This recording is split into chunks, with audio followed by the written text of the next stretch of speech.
नमस्कार भाइयों।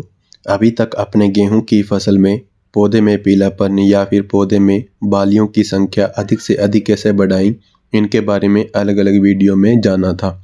अब आने वाले टाइम में बालियों की संख्या और पूरी फसल में बालियों की हाइट एक समान होनी चाहिए और पौधे में टिलरिंग स्टेज पर जितने भी कल्ले निकलें वे सारे प्रोडक्टिव स्टेज में बदल जाए और प्रोडक्शन अधिक हो। तो इन सब के लिए बहुत सी सावधानियां रखनी चाहिए, तो वे सब अपने आज की वीडियो में जानेंगे। तो नमस्कार साथियों, मैं मनिंदरजीत सिंह और आप देख रहे हैं सही व सटीक जानकारी देने वाला आपका अपना चैनल ब्राइट फार्मिंग। जो साथी चैनल पर पहली बार आए हैं, चैनल को सब्सक्राइब करके बेल आइकन पर क्लिक करें। साथियों, सबसे पहले बात करते हैं कि जब फसल 60 से 70 दिन की हो जाती है तो फ्लैग लीफ निकलना स्टार्ट हो जाती है। तो इस समय भाइयों, फसल में सबसे ज़रूरी बात पौधे में हरापन होना चाहिए और यूरिया तो इस अवस्था में ज़्यादा मात्रा में नहीं देनी चाहिए या फिर देनी ही नहीं चाहिए। इस समय यूरिया देने से फसल की ग्रोथ अधिक होती है और इसमें बालियाँ कम बनती हैं। तो अब बात करते हैं कि जब पौधे में फ्लैग लीफ या झंडा पत्ती निकलना स्टार्ट होती है तो इस अवस्था में क्या क्या करना चाहिए और क्या क्या नहीं करना चाहिए। तो भाइयों, सबसे पहले काम, जब फसल 50 से 60 दिन की हो जाए तो फसल में खरपतवार नाशी का प्रयोग नहीं करना चाहिए। अगर खरपतवार फसल में है तो भी दवाई का प्रयोग नहीं करना चाहिए।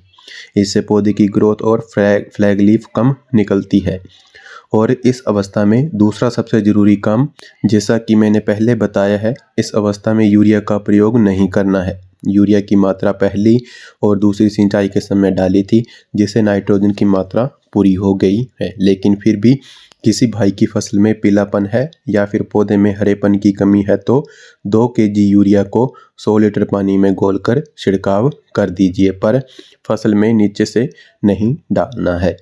और तीसरा ज़रूरी काम कि गेहूं में पीजीआर का प्रयोग, वैसे तो इस अवस्था में लेहुसिन का ही प्रयोग करते हैं, परंतु इसका प्रयोग भी उन्हीं खेतों में करें जब फसल को देखने पर लगे कि इसकी ग्रोथ ज़्यादा हो चुकी है और लगे कि पौधा आगे चलकर गिर सकता है, तो उसी कंडीशन में ही लेहुसिन का प्रयोग करें। और अगर ऐसा नहीं लगता है तो लेहुसिन का या फिर किसी और पीजीआर का प्रयोग ना करें।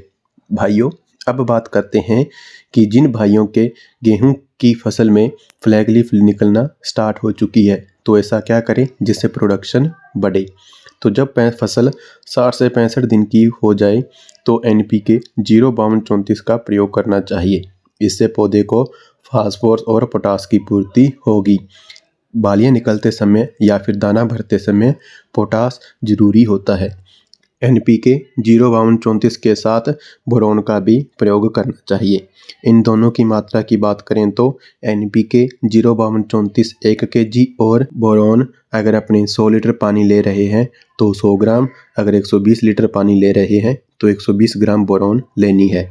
इन दोनों को पानी में मिक्स करके छिड़काव कर देना चाहिए। साथियों, गेहूं में बालियां बनते समय प्रोडक्शन में कमी येलो रस्ट बीमारी या फिर ब्राउन रस्ट रोग के कारण भी हो जाती है। इनमें फ्लैग लीफ के ऊपर पीले और भूरे रंग का पाउडर दिखाई देता है और हाथ लगाने पर पीले रंग की हल्दी की तरह हाथ पर दिखाई देता है। तो इसको कंट्रोल करने के लिए 2 ml पर लीटर पानी के हिसाब से टेबुकोनाजोल, जो कि बायर कंपनी का, फोलिकर या फिर किसी भी कंपनी का लेकर छिड़काव कर देना चाहिए।